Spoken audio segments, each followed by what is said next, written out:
E o meu marido, que me pediu uma prova de amor, pediu que eu passasse o meu terreno pro nome da avó dele de 80 anos. Bom, eu perdi os meus pais num acidente de carro e herdei um terreno muito grande com uma casa. 3 anos depois do acontecido, eu conheci o meu marido e acabei me apaixonando por ele e criando uma dependência emocional muito grande. Com o passar do tempo, esse homem começou a sair com os amigos, não me falava onde estava e depois voltava como se nada tivesse acontecido.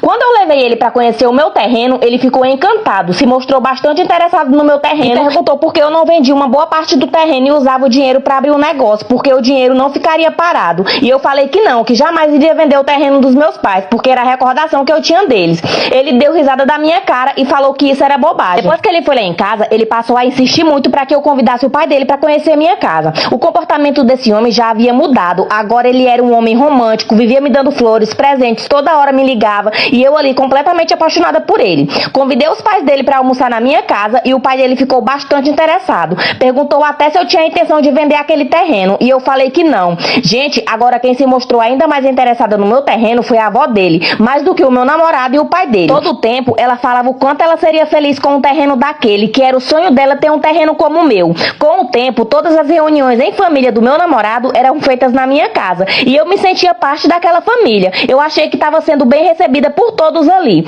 Quando esse homem falou em se casar comigo, a família dele toda ficou muito feliz. A gente se casou e depois disso ele sempre me perguntava por que eu não vendia metade do meu terreno e eu sempre falava que eu não ia vender. Quando a avó dele ficou doente, ele e a família dele começaram a insistir muito para que eu passasse o terreno pro nome dela, porque era o sonho dela e ela estava internada e a todo tempo ela pedia para alguém me ligar e me pedir para eu passar o terreno pro nome dela.